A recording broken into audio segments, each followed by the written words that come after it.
Welcome friends, एक बार फिर से आपका सभी का तहे दिल से इस्तकबाल करता हूं अपने ही निशुल्क यूट्यूब प्लेटफॉर्म के ऊपर। अपनी पिछली क्लास में पिछले वीडियो में हमने गुफ्तगू कर ली थी किसके बारे में, आपका इनके 15 क्वेश्चंस के बारे में डिस्कशन हो गया था अपना मेजर 2 में। तो जहां क्वेश्चन नंबर अपना 46 से लेके 60 तक अपन कर चुके थे पेपर के अकॉर्डिंग। वैसे काउंटिंग में अपन देखें तो 1 से लेके 15 तक कर लिए थे अपन ने। अब अगले सवाल पे आते हैं बिना किसी फालतू आपके वहां पर डिस्कशन के। सीधा सीधा मैन डिस्कशन पे चलते हैं अपन कि which one of the following is not true about a sonnet. इसका जब आप प्रोनाउंसिएशन पढ़ते हैं बेटा, जब इसे उच्चारित करते हैं आर्टिकुलेशन के अंदर, तो गौर करना, इट इज नॉट सोनेट। क्या है? सोनिट। सोनिट इस तरीके से पढ़ा जाएगा। तो जो चतुर्पदशी है आपका, ए पोयम ऑफ 14 लाइन्स, 14 आपकी पंक्तियों की कविता है, उसके बारे में निम्नलिखित में से कौन सा कथन सही या सत्य नहीं है, ये आपको चेक वहां पर करना है। तो अपना जवाब आप तैयार रखिए, फिर मैं आपको बताता हूं वहां पर आपका कि कौन सा इसमें ट्रू नहीं है। गौर करो, इसमें पहली बात, इट हैज फिक्स्ड लाइन्स, इसमें 14 लाइन्स हैं, बिल्कुल करेक्ट बात है। It has fixed rhyming scheme, इसकी निश्चित तुकबंदी की योजना होती है। पेट्रार्कन या इटालियन सोनेट की अलग है, शेक्सपियरियन सोनेट की अलग है, स्पेंसरियन सोनेट की अलग है, मिल्टोनिक है, थोड़ा सा चेंज कर ही देता है आपका। कर्टल सोनेट में हमें अलग देखने को मिलता है। तो इनका वहां पर फिक्स्ड राइमिंग स्कीम भी होता है। तो ये जो सेंटेंस है, ये इसके बारे में क्या है आपका? करेक्ट है, ट्रू सेंटेंस वहां पर बोला जाएगा। It was originated in England, इसका वहां पर इंग्लैंड है उसमें उत्पत्ति हुई। तो ये चीज गौर करो कि जब इसे आप पढ़ते हो ना बेटा, तो ये चीज वहां थोड़ा सा आपको वेवर्ड करने वाली है, क्योंकि ये इंग्लैंड में आपका शुरू नहीं हुआ। यहां पर इंग्लैंड की बजाय ये जहां से लिया गया, उसकी अपन बात करेंगे, वो कौन सा है? इटली है। जियाकामो दा लेंटिनी, उसके बाद में फ्रांसिस्को पेट्रार्क है, वो वहां पर इटली में इसे शुरू करते हैं, प्रचारित और प्रसारित करते हैं। एंड लेटर ऑन, उसके बाद में क्या होता है, टॉमस वॉट है, इसे कहां लेकर आते हैं? इंग्लैंड में लेकर आते हैं। वहां विलियम शेक्सपियर साहब हैं, वो इसे आपका थोड़ा सा प्रोपोगेट करने का काम करते हैं। लेटर ऑन उनका इंटरेस्ट बनता है, 154 सोनेट्स वो लिख देते हैं डार्क लेडी के ऊपर, अपने फ्रेंड WH के लिए। तो वहां पर उन्हें एक प्रमुख सोनेटियर कहा जाता है। लेकिन इसका जो ओरिजिन है, ओरिजिनेटिंग जो आपका पार्ट है, वो कहां का नहीं है? इंग्लैंड का नहीं, बल्कि इटली का है। तो ये इनकरेक्ट है, ये जो अपना आंसर बनने वाला है। अगला, it is written in iambic pentameter, ये जो यहां लिखा हुआ ना बेटा, इसे करेक्ट करना। ये थोड़ा सा टाइपिंग का पार्ट है, वो आपके लिए इशू क्रिएट ना कर दे। ये लांबिक नहीं है। यहां जब आप इसे पढ़ेंगे बेटा, तो ये कैसा है आपका? वहां पर इयम्बिक पेंटामीटर है, जिसमें आपके 10 सिलेबल्स हर लाइन में होते हैं। उनके 5 पेयर्स बनते हैं, जिन्हें आयम्स कहा जाता है। स्ट्रेस्ड और अनस्ट्रेस्ड सिलेबल्स का आपका खेल होता है। तो बिल्कुल वहां पर ये चीज क्या है आपकी? करेक्ट। अब नीचे आपका एक ऑप्शन देखना, जो आपके लिए वहां पर तैयार किया गया है, अलग टाइप का ऑप्शन आपको देखने को मिल रहा है ना, ऑल आर नॉट ट्रू, सारे के सारे ऊपर वाले सही कथन नहीं है। तो आप गौर करना, तीनों को गलत बताना तो गलत हो गया ना। यहां पर ये जो चीज है ना, नॉट ट्रू, इसको आप पकड़ना कि वहां पर सारे के सारे गलत नहीं हो सकते हैं, एक सही, दो सही, ऐसा कुछ है। ये भी आपका करेक्ट है, ये भी आपका करेक्ट है, ये आपका क्या है? इनकरेक्ट है। तो इस चीज को अपन टोटली बाहर कर देंगे। अपने पास में जो आंसर बना, वो आंसर कौन सा रहेगा बताओ आपका? वहां पर ये वाला जो इनकरेक्ट स्टेटमेंट है, जो करेक्ट स्टेटमेंट आपका नहीं है। अब मूव करें आप नेक्स्ट क्वेश्चन के लिए। अगला क्वेश्चन आपके पास में, which one of the following is a characteristic of an allergy, इसका उच्चारण सुनना, नॉट एलर्जी, एलर्जी। यहां अगले ने कहा कि निम्नलिखित में से शोक गीत है, उसकी चारित्रिक विशेषता, उसकी प्रमुख विशेषता, उसका जो सैलिएंट फीचर है, वो निम्नलिखित में से कौन सा है? ये पूछा गया, जो एलर्जी का होना चाहिए। इस बार पहले वाला सवाल नहीं कि नहीं होना चाहिए, इस बार आपका होना चाहिए। तो एलर्जी का मीनिंग क्या है? शोक गीत है, कोई भी आपका नियर डियर है, उसका लॉस है, उसकी डेथ है, सडन डिमाइज है, अचानक जो मृत्यु हो जाती है, आपकी किसी कीमती बेशकीमती वस्तु का खोना हो जाता है, या फिर हम ये कह सकते हैं कि वहां पर आपका किसी चीज की टूट फूट की बात वहां पर बताई जा सकती है। ये जो सारे मैनस है ना बेटा, ये सारे के सारे मैनस कहां काउंट हो रहे हैं? आपका एलएसई में। ये एनिमल का भी हो सकता है, ट्री या प्लांट का भी हो सकता है, ह्यूमन बीइंग का भी हो सकता है, आपका वहां पर किसी इनएनिमेट या नॉन लिविंग ऑब्जेक्ट का भी हो सकता है, लेकिन मेनली किसी ना किसी रूप में आपके समाज में, आपके रिलेशन में, आपके करीबी का, चाहे वो वस्तु होती है, चाहे पेड़ पौधा होता है, पशु पक्षी होते हैं, या फिर आपका वहां पर कोई व्यक्ति विशेष होता है, उनका लॉस वो किस में जाता है बताओ, आपका एलएसई में जाता है। तो सुनना जरा कि निम्नलिखित में से कौन सा चारित्रिक विशेषता नहीं है। पहली बात, it is written in iambic pentameter. अभी मैंने आपको सिखाया आयम्बिक पेंटामीटर है बेटा, वो किससे जुड़ा हुआ, आपका सोनिट से जुड़ा हुआ है, तो इसका एलएसई से कोई रिलेशन नहीं है।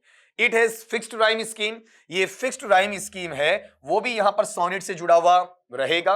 इट में एक्सप्रेस, यह अभिव्यक्त कर सकती है द लॉस ऑफ सोसाइटी, समाज में किसी का भी आपका नुकसान हुआ है, कोई मृत्यु हुई है, खोना हुआ है, चोरी होना हुआ है, मिसप्लेस होना हुआ है, धोखा देना हुआ है, ये सारे किसमें है, एलएसई में है। It can be written only on the death of a poet, यह केवल किसी कवि है उसकी मृत्यु विशेष पर आपका लिखा जाना, ये पार्ट इसमें शामिल नहीं होगा। तो यहां पर ये जो है ये थोड़ा कॉन्ट्रैक्टेड नेचर है, लिमिटेड नेचर है, जो आपका एलएसई में आपको देखने को नहीं मिलेगा। ध्यान रखना, आज का जो अपना है वो पेपर का पार्ट 2 है, क्वेश्चन सॉल्विंग का। पार्ट 1 में आपका पहले करवा चुका हूं। Question number 63, blank has a few characters, इसमें खालिस्तान दिया है। इस आपके लिटरेरी जो क्रिएशन होता है उसके अंदर कुछ पत्र होते हैं, एफयू है ना, एफयू का मीनिंग क्या बेटा जी, आपका अकॉर्डिंग टू नीड है, आवश्यकता अनुसार आपके पत्र इसमें लिए जाते हैं। And only a few scenes, और इसमें कुछ एक दृश्य होते हैं, ना ज्यादा लेंदी है ना ज्यादा छोटा है, not too short not too long, ना ज्यादा शॉर्ट है ना ज्यादा लॉन्ग है। Its primary objective is to entertain the reader, इसका प्राथमिक उद्देश्य क्या है कि जो रीडर है उनका मनोरंजन करना। गौर करना, यहां वर्ड कौन सा नहीं आया, आपका प्लेजर नहीं आया है, वर्ड यहां रैप्चर नहीं है, यहां पर एक्सटेटिक मूड नहीं है, बल्कि जो आपका आउटर स्टेट में मनोरंजन है उसकी बात, कि कुछ पल के लिए मनोरंजित हुए और उस सीन से आप बाहर आ गए, उस आपके प्लॉट से आप बाहर आ गए, उस स्ट्रेटेजिक व्यू के अंदर आप इतना चाहते हैं कुछ समय के लिए, कुछ आपके लम्हे हैं जो आपको मनोरंजित करें, आपको आनंद दें, और फिर आप वहां से थोड़ा सा अलग हो जाए। ये किस में जाएगा, आपका वहां पर इंटरटेनिंग एटीट्यूड में जाएगा। तो यहां चेक करिएगा, पहली बात कि आपके पास में जो कैरेक्टर्स हैं वो ज्यादा नहीं होते। अगर ज्यादा कैरेक्टर्स हैं तो आप किस पे चले जाएंगे, ड्रामा, ठीक है। अगर आपके पास ज्यादा सीन्स हैं तो भी आप किस पर जाएंगे, ड्रामा। तो ये चीज तो हट गई ना कि यहां पर अकॉर्डिंग टू नीड है, तो ये आपका नाटक वाला नहीं होगा। सोनेट तो 14 लाइंस की आपकी कविता है ना, इसमें कैरेक्टर का सीन से कोई रिलेशन ऐसा है नहीं। एलर्जी क्या है, लॉस की बात करता है, डिमाइस की बात करता है, मेलंकली की बात करता है, सोरो की बात करता है, सफरिंग की बात करता है, पेन की बात करता है, डिस्टेंस की बात करता है, आइसोलेशन की बात करता है, सेपरेशन की बात करता है, तरह तरह की बातें करता है, लेकिन कहीं पर भी इंटरटेन करने की बात वहां पर नहीं करेगा। तो ये चीज जाती है लघु कथा या लघु कहानी में। चलिए अगले सवाल की तरफ। नेक्स्ट क्वेश्चन बेटा जी आपका क्या है, which one of the following can be a theme of a sonnet, sonnet की थीम या विषय वस्तु वहां पर क्या हो सकता है। तो सोनेट ये चतुर्पदशी है ना बेटा, वो अलग अलग थीम्स में लिखी जा सकती है, चाहे आपका लव होता है, चाहे आपका लस्ट होता है, चाहे आपका हेट होता है, लाइक है, डिसलाइक है, नेचर हो सकता है आपका वहां पर, एजुकेशनल पॉइंट ऑफ व्यू हो सकता है, आपकी फ्रेंडशिप हो सकती है। मतलब इसका जो थीम है लिमिटेड नहीं है, आप जिस पर भी लिखना चाहें उस पर सोनेट लिखा जा सकता। हां, स्टार्टिंग किससे हुआ, रोमांस से हुआ, लव से हुआ, लेटर ऑन ये शिफ्ट होता है आपका वहां पर नेचर की तरफ। आज जो आपके बर्निंग इश्यूज हैं, ज्वलंत मुद्दे हैं, उन सब पर इसे आपका जोड़ा जा सकता, रखा जा सकता। तो निम्नलिखित में से कौन सा पार्ट है जिसे सोनेट की थीम कहा जा सकता, लव पर लिखा जा सकता है, बिल्कुल लिखा जा सकता, फ्रेंडशिप दोस्ती पर लिखा जा सकता है, बिल्कुल लिखा जा सकता है, वेलफेयर ऑफ द सोसाइटी समाज के कल्याण के लिए एग्जैक्टली लिखा जा सकता, मतलब सब पर लिखा जा सकता। आई मीन मेरा आंसर होगा ऑल ऑफ द अबव वाला, ठीक है। बाकी पे लिखा जा सकता है, लेकिन एक एक तो चूज नहीं करेंगे, सब पे लिखा जाएगा। क्वेश्चन नंबर 65 आज का अपना पांचवा, volta is a shift of ideas it appears. गौर करना कि वोल्टा है वो क्या होता है, तो पेपर सेटर ने आपको खुद ने वहां पर आधा आंसर आपका अवेलेबल करवा दिया है, ठीक है। कि एक्चुअल में वोल्टा को हम क्या कहते हैं, जब कवि है, कवि के विचारों में क्या आता है, आपका चेंज आता है, बदलाव आता है। इसे समझने के लिए सबसे बेटर थीम यह है कि आप पेट्रार्कन सोनेट के बारे में हल्की सी जानकारी ले लें, हल्का सा इसका इंफॉर्मेशन आप वहां पर चेक कर लें। अब जो पेट्रार्कन सोनेट आपका है उसमें होता क्या है, एक आपका ऑक्टेव है, अष्टम है, कितनी लाइंस का, 8 लाइंस का है। एक आपके पास में वहां पर क्या है, सेस्टेट है, ये कितनी लाइंस का बताओ बेटा जी, आपका 6 लाइंस का है। यहां पर उसका प्रॉब्लम का इश्यू आएगा, ईश्वर से या किसी भी सिस्टम से उसे परेशानी है उसे बयां करेगा, फिर उसका यहां पर क्या लेगा, ये सॉल्यूशन लेगा, समाधान लेगा, बताएगा। यहां उसका क्वेश्चन हो सकता है, यहां पर आए तो नीचे उसका बेटा जी क्या हो सकता है, आपका आंसर हो सकता है। ठीक है, यहां उसके कैटास्ट्रोफिक जो सिचुएशन आती हैं वो रह सकती हैं। नीचे वाले पार्ट में आप देखते हैं तो यहां उसका रेजोल्यूशन है वो आपको देखने को मिल सकता है। तो ये टोटली आपके पास में कितनी बताओ, आपका 14 लाइंस है। ठीक है, अब इन 14 लाइंस में यहां से आते आते क्या करेगा, वो अपने आइडिया को शिफ्ट करेगा। जैसे ऑन हिज ब्लाइंडनेस को आप पढ़ते हैं, जॉन मिल्टन का पैराडाइज लॉस्ट से लिया हुआ, तो 8 लाइंस में वो क्या कहेगा कि भगवान आपने मुझे अंधा क्यों दिया, मेरी आधी उम्र अभी नहीं हुई है, 44 वर्ष की आयु में आपने मुझे अंधा बना दिया, और अंधा बनाया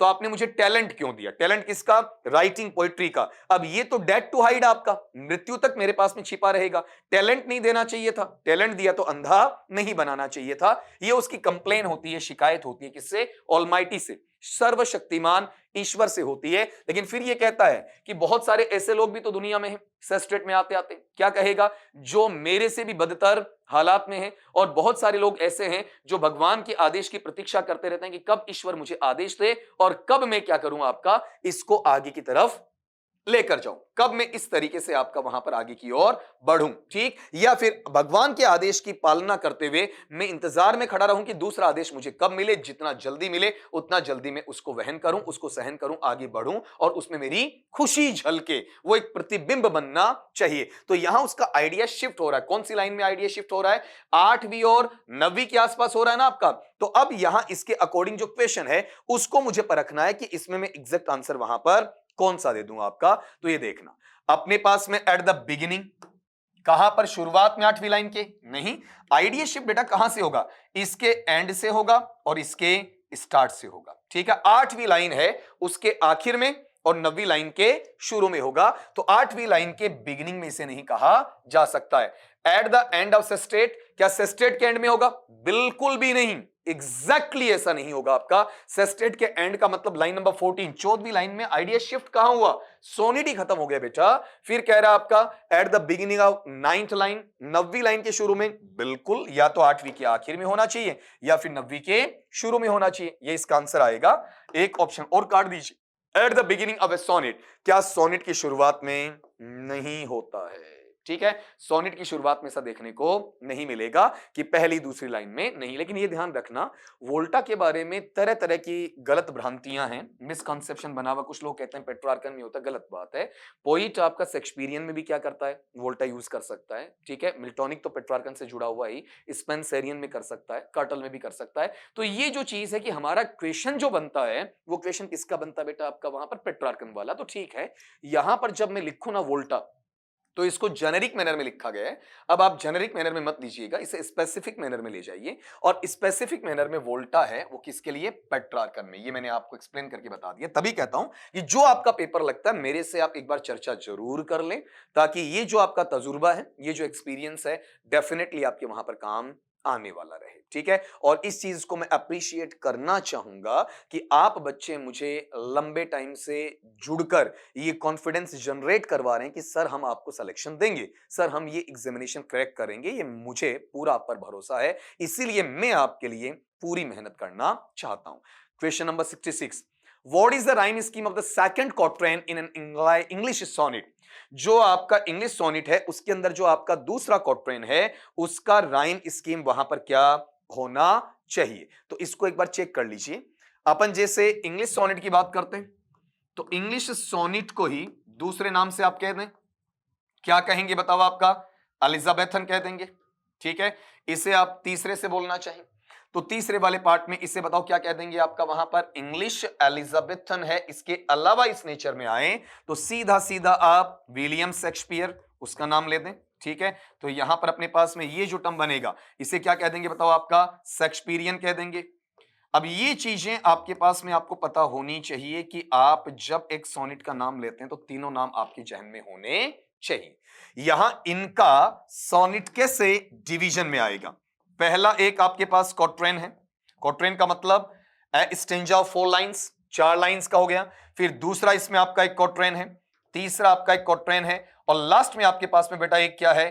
कपलिट है, दोहा है। ठीक, ये चौपाई है तीन आपकी, एक चौपाई, दो चौपाई, तीन चौपाई, फिर वो चौथा आपका क्या हो गया? वहां पर चौपाई की बजाय दोहा हो गया। यहां 4 लाइंस है, यहां 4 लाइंस है, यहां 4 लाइंस है, यहां 2 लाइंस है। 4 plus 4 plus 4 plus 2 is equal to 14। अब इसका राइम स्कीम क्या है?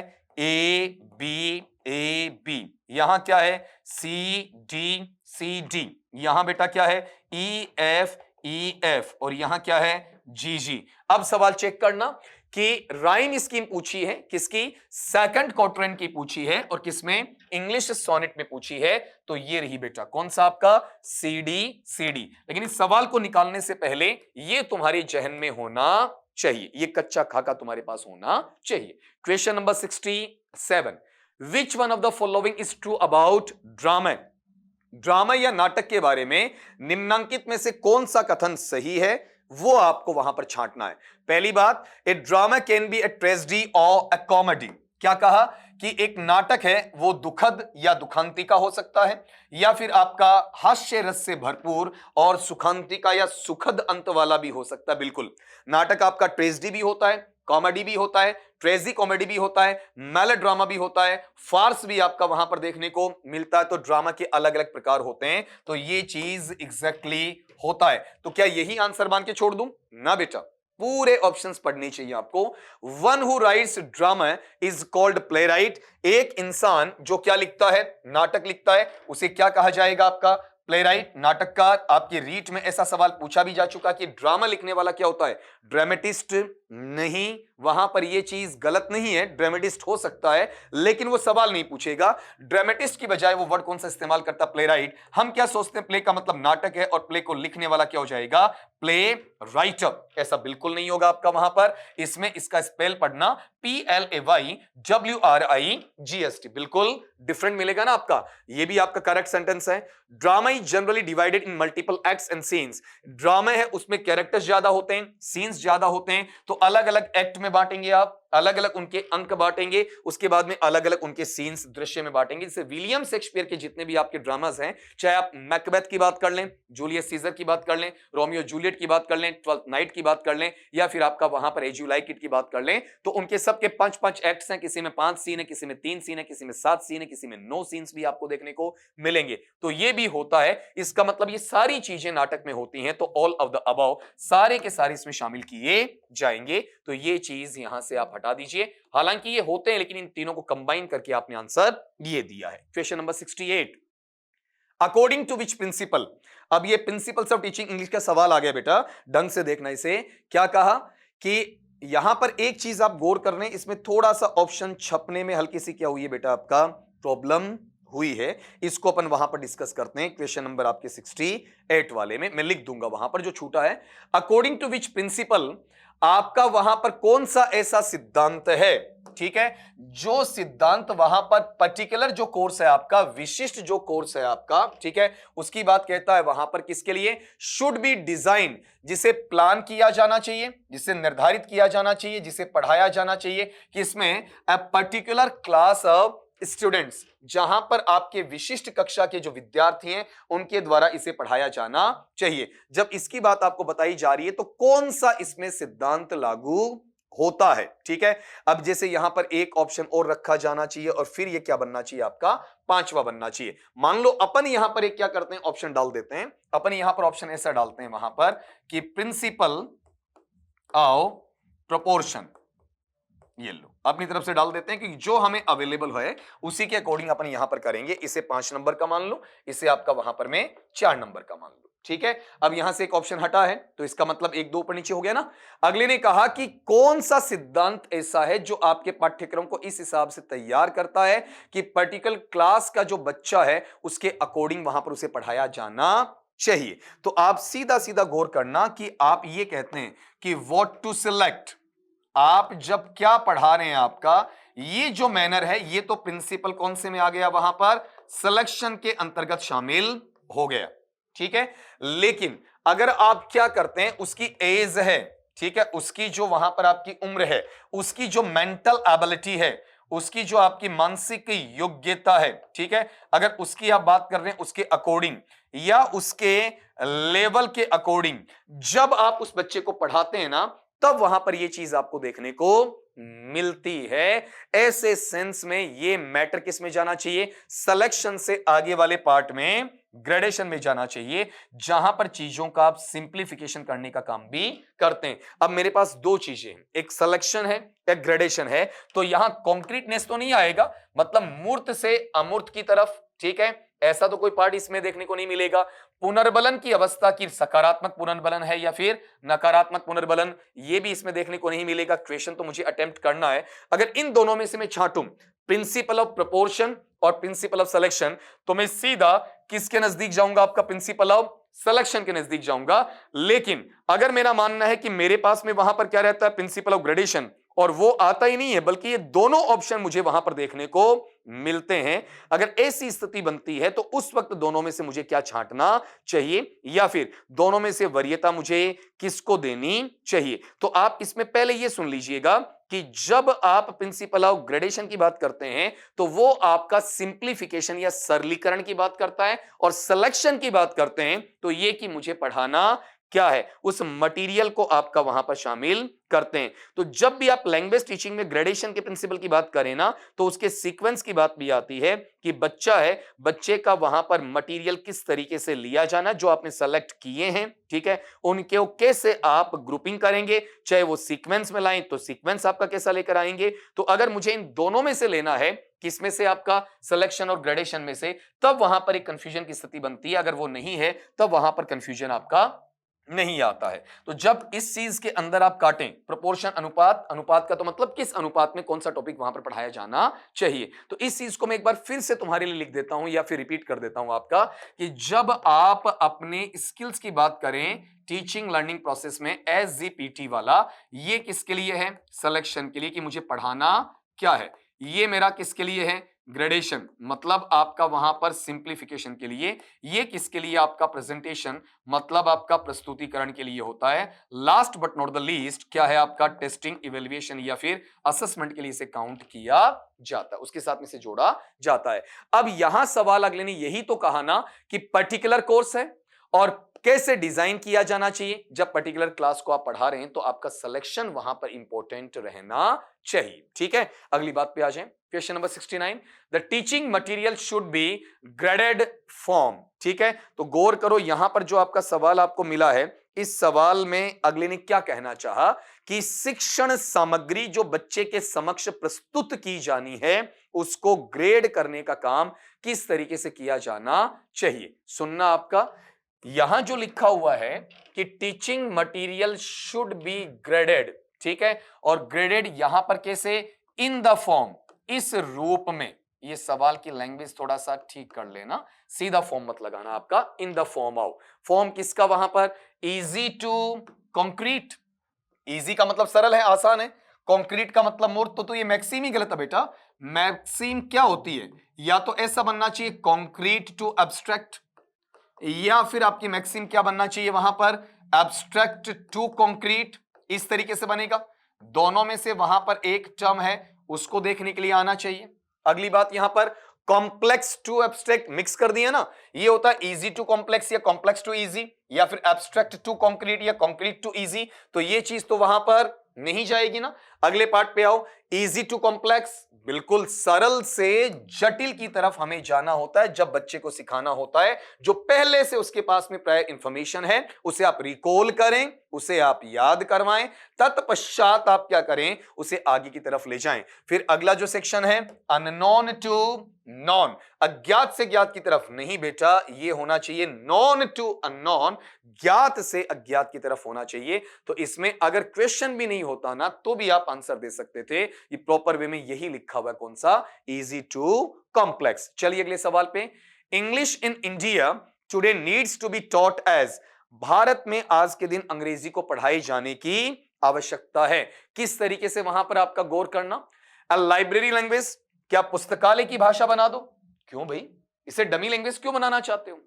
एक ये पावरफुल लैंग्वेज है, लिंग्वा फ्रैंका ऐसा है जिसे अगर आप अनौपचारिक स्तर पर काम में लेते हैं, आपके करीबी रिश्ते बनाने की बात आती है, वर्किंग रिलेशनशिप जो गुड थिंग आती है, अगर वो आप ट्राई करते हैं तो ये यहां पर आपका लाइब्रेरी लैंग्वेज या फिर पुस्तकालय की भाषा नहीं होगी। पुस्तकालय में तरह तरह की भाषाएं हो सकती है आपका, ठीक, जब बच्चे आपस में मल्टीलिंगुअल होते हैं, लेकिन जब पुस्तकालय की लैंग्वेज आती है, वो लैंग्वेज कैसी होती है? एक डमी लैंग्वेज होती है, एक फॉर्मल लैंग्वेज होती है, उस दायरे में आप लोग बंध जाते हैं। A language for higher studies, क्या उच्च अध्ययन के लिए भाषा है? नहीं, ठीक है, वो भी इसमें पैटर्न क्या रहेगा आपका? गलत पैटर्न रहेगा, क्योंकि आपका इंडिया में इंग्लिश को छोटे लेवल पर भी पढ़ाया जाता है और पढ़ाया जाना भी चाहिए, आज के टाइम की सख्त आवश्यकता इसे माना जाता है। लैंग्वेज फॉर कम्युनिकेशन, बिल्कुल, अगर डेल हाइम्स की भाषा आप पढ़ते हैं ना, तो ये कहते हैं कि बच्चे में फ्लुएंसी पहले आनी चाहिए, कम्युनिकेटिव अप्रोच है, कम्युनिकेटिव लैंग्वेज टीचिंग है,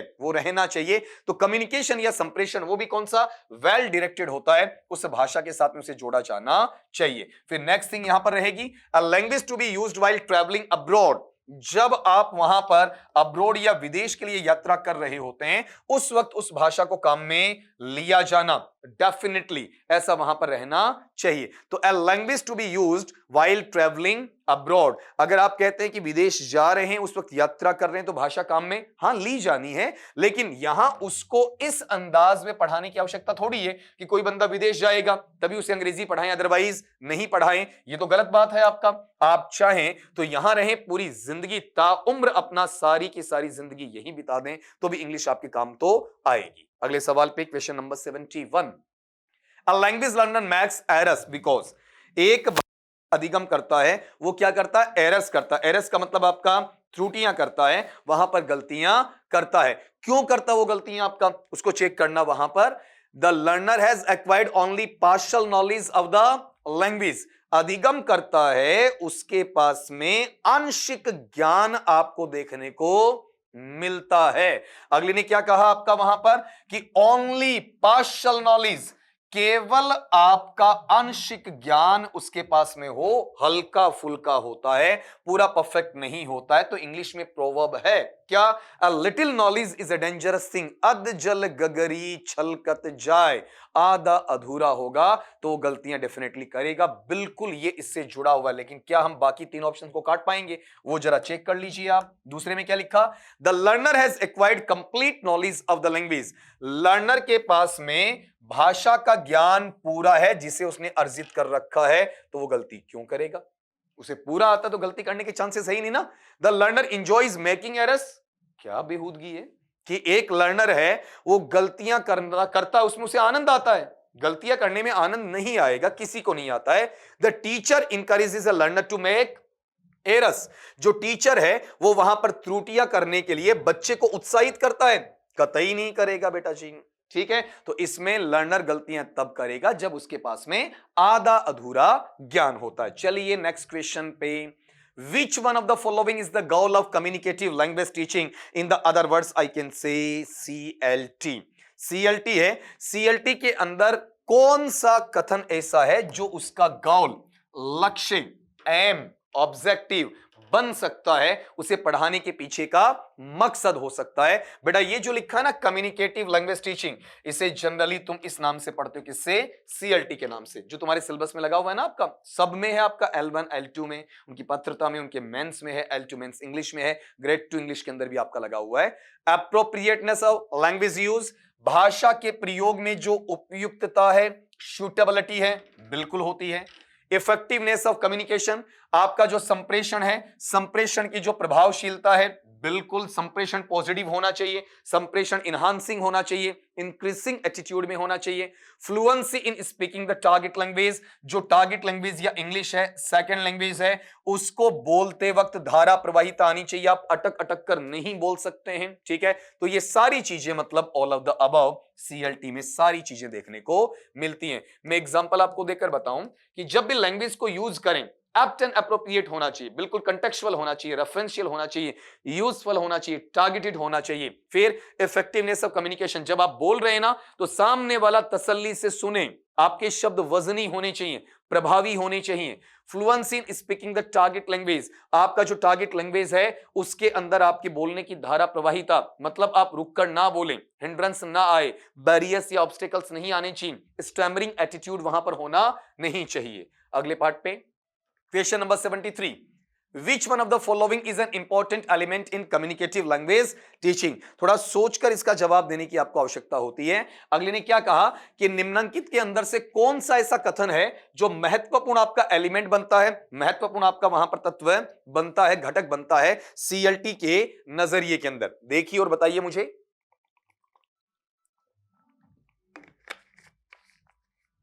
निकाला होगा आंसर। क्या कहना चाह रहा है कि सीएलटी का जो मैनर है उसमें दो प्रकार की चीजें आती हैं कॉम्पिटेंसी के अंदर आपका। पहली कौन सी है? लिंग्विस्टिक कॉम्पिटेंसी है। ऐसा अपन पढ़ते हैं ना आपका, ये पीछे के वीडियोस में आप अगर जाकर देखते हैं बेटा तो यहां पर ये बात मैंने आपको बाकायदा समझा रखी है।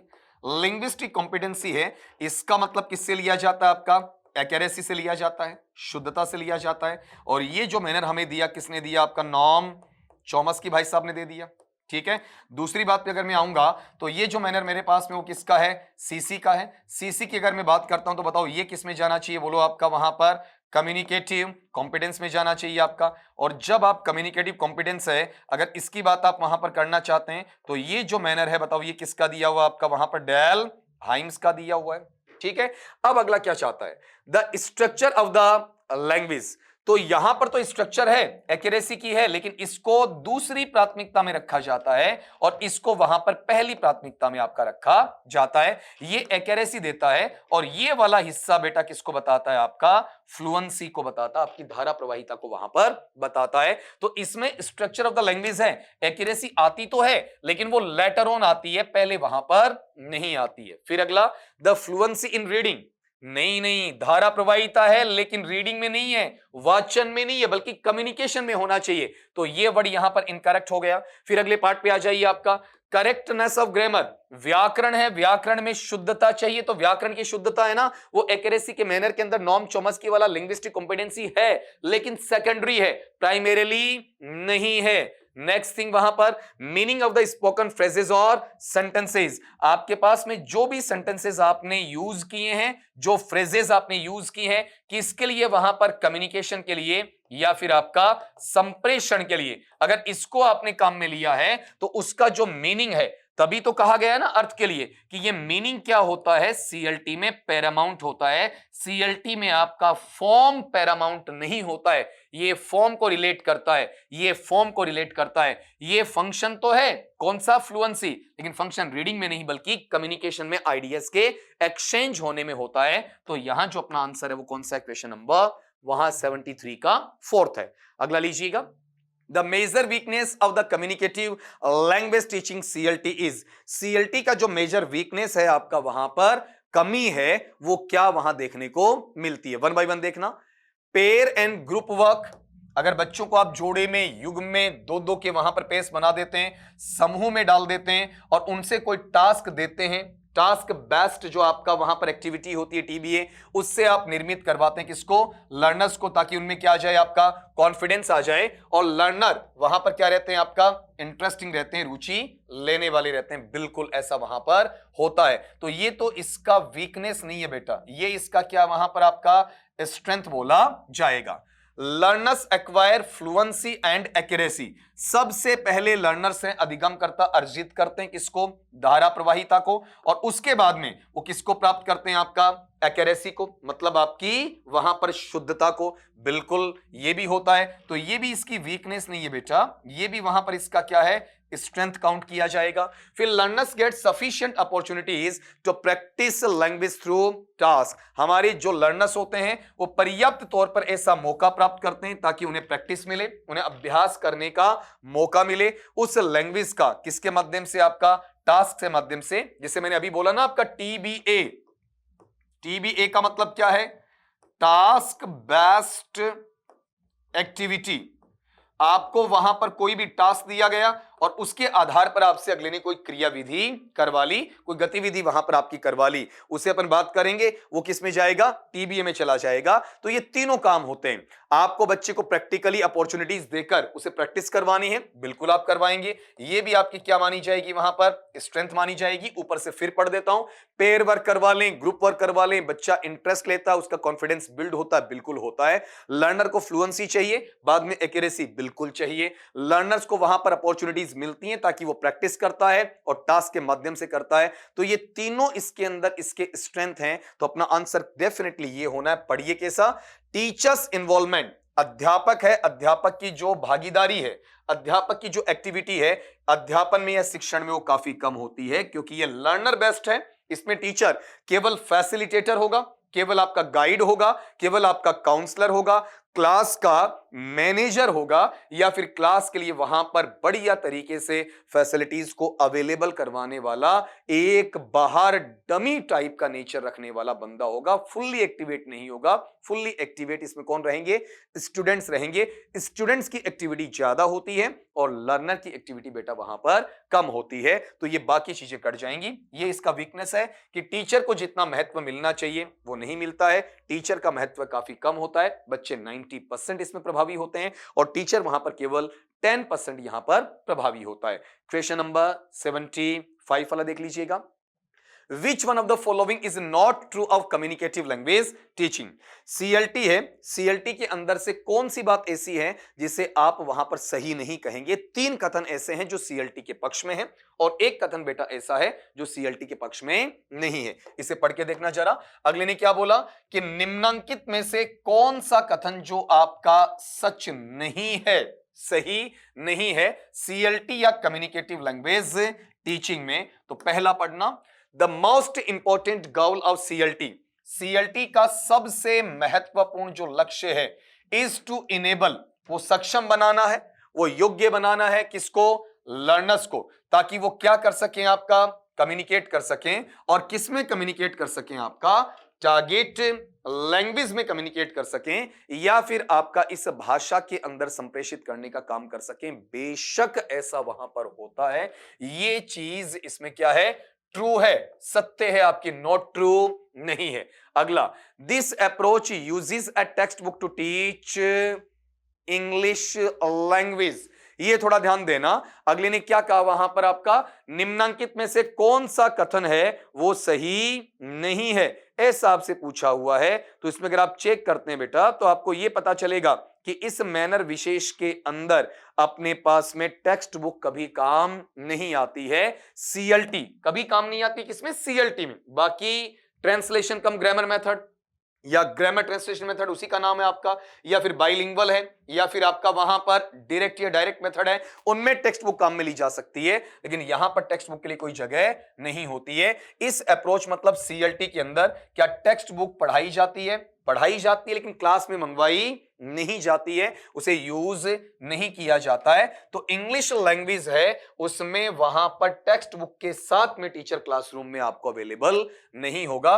तो ये चीज वहां इसमें नहीं होती है। तो ये क्या है, फॉल्स है आपका, ठीक है, झूठा या फिर असत्य कहा जा सकता है। अगली बात पे आ जाएं। नेक्स्ट क्वेश्चन का वहां पर अपना जो एक पैटर्न बना सकते हैं तीसरे ऑप्शन से, उसके अंदर से क्वेश्चन फ्रेम हो सकता है कि लैंग्वेज लर्नर्स जो हमारे भाषा के अधिगम करता है, किसमें आपका वहां पर CLT के अंदर, अगर उनकी मैं बात करता हूं तो लर्न एंड प्रैक्टिस, वो सीखते हैं, अभ्यास करते हैं, किसमें आपका, इंग्लिश में, थ्रू इंटरेक्शन, किसके माध्यम से, आपका परस्पर क्रिया के माध्यम से, with one another and teacher, आपस में एक पीयर दूसरे पीयर से, एक लर्नर दूसरे लर्नर से, एक स्टूडेंट दूसरे स्टूडेंट से, और साथ में वहां पर टीचर से। तो यहां CLT के अंदर बेटा क्या होता है, अपना कम्युनिकेशन लर्नर टू लर्नर हो सकता है, लर्नर टू टीचर हो सकता है, टीचर टू लर्नर हो सकता है, या फिर अपने पास में ये part learner to outer user भी हो सकता है, आउटसाइड द क्लासरूम भी हो सकता है। तो ये क्वेश्चन यहां से फ्रेम हो सकता है अलग रूप में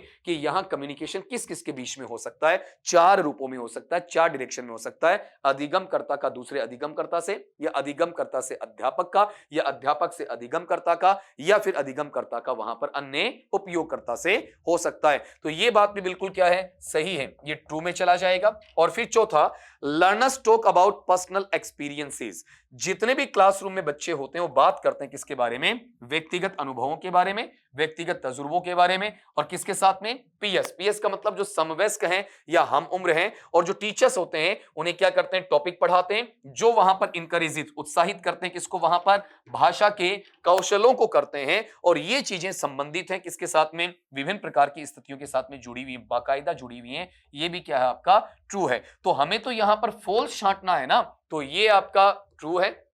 ये वहां पर अपने पास में देखो ट्रू है, ये अपने पास में ट्रू है। तो फॉल्स वाला कौन सा है, फॉल्स वाला आपका ये रहा, इसे देखा जाएगा। अब आज के 15 क्वेश्चन मैंने आपको करवाए बेटा, और ये जो इसके टुकड़े की, बच्चे ने कहा कि सर आप एक चीज मुझे ये बताएं, आप एक चीज हमें ये समझाएं कि आप वहां पर इस पेपर के टुकड़े कैसे कर गए। तो पहली बात तो बेटा वीडियो है उसकी लेंथ ना बने, ज्यादा लंबा ना खींचे। दूसरी बात, अगर सारे क्वेश्चंस में 45 एक साथ करवाऊंगा ना, तो उसका मैं पूरा एक्सप्लेनेशन आपको नहीं दे पाऊंगा, फिर चीजें ओवरलैप होंगी, ठीक है, आपके सर के ऊपर से जाएंगी, समझ में नहीं आएंगी। 2-4 बच्चे हैं जो इजीली से कवर कर पाते हैं, अगर थोड़ा फास्ट हो गया ना तो समझा नहीं पाऊंगा, वहां खाली आंसर आंसर तक में सीमित हो जाऊंगा। तो कुछ बच्चे बहुत बेहतरीन होते हैं, गॉड गिफ्टेड होते हैं, इजीली समझ में आता है, लेकिन कुछ बच्चे हैं जिनके दिमाग में बड़ी देर से ये चीजें घुसती हैं। अकॉर्डिंग टू साइकोलॉजी आप सारी चीज को जानते हैं, तो उनको भी मुझे मद्देनजर रखना है।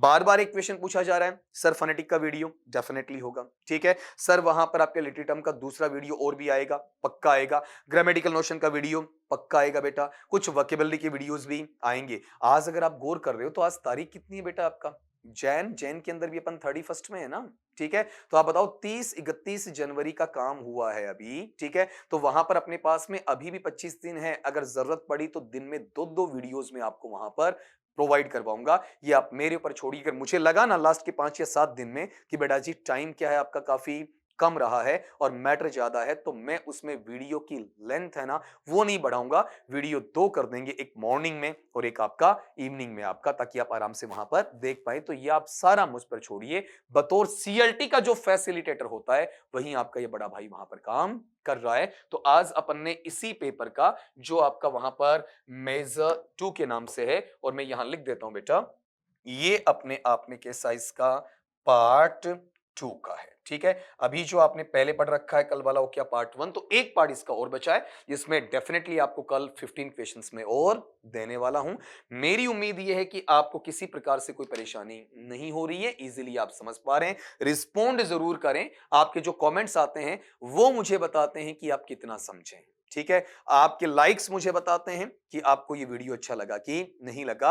आपके सब्सक्राइबिंग जो आपका एटीट्यूड होता है वो बताता कि आपने इस नेचर को कितने बच्चों तक पहुंचाया है, ठीक है। ये जो आपका मैटर है वो सब जगह स्प्रेड हुआ या फिर नहीं हुआ, जरूरतमंद को मिला या फिर नहीं मिला। ये मैं फिर कह रहा हूं कि जो बच्चे पढ़ने के लायक होते हैं, पढ़ने के लिए होते हैं, पढ़ने की खातिर ही देखते हैं, वो इससे जुड़ेंगे। आपका साइड की कोई बात इसमें वहां पर मैं नहीं करता हूं, केवल और केवल टू द पॉइंट तक वहां पर चल रहा हूं। तो हाल फिलहाल कुछ बच्चे जो मुझसे पर्सनली भी मिले हैं आपका, या फिर वहां पर आपका कमेंट्स के थ्रू या फिर आपका चैट के थ्रू मेरे से बात की, तो उन बच्चों ने ये कहा कि सर हमारे ग्रेड 2 के वीडियोस कब आएंगे, ग्रेड 1 का वीडियो कब आएगा, असिस्टेंट प्रोफेसर है उसका वीडियो आप कब डालेंगे। तो बेटा जैसे जैसे एग्जामिनेशन का पैटर्न है ना वैसे वैसे मैं डालता चलूंगा आपका। आप जरा ये सोचना, इस बात पे फोकस करना कि रीड पात्रता होते ही ग्रेड 1 वाले वीडियोस, उसी के साथ में ग्रेड 2 वाले, जैसे ग्रेड 1 की एग्जामिनेशन हो जाती है उसके बाद में दिसंबर में जो आपका प्रपोज्ड असिस्टेंट प्रोफेसर का एग्जामिनेशन है उसके वीडियोस हैं, उनको मैं यहां डालना स्टार्ट कर दूंगा। तो आप क्यों पीड़ित हो रहे हैं, आपको मुझ पर भरोसा रखना है ना, ठीक है। दुनिया भरोसे पर कायम है, तो इसलिए have some faith and you will get what you deserve. इसी के साथ में आज आपसे इजाजत लेना चाहूंगा। सभी को मेरी तरफ से गुड नाइट।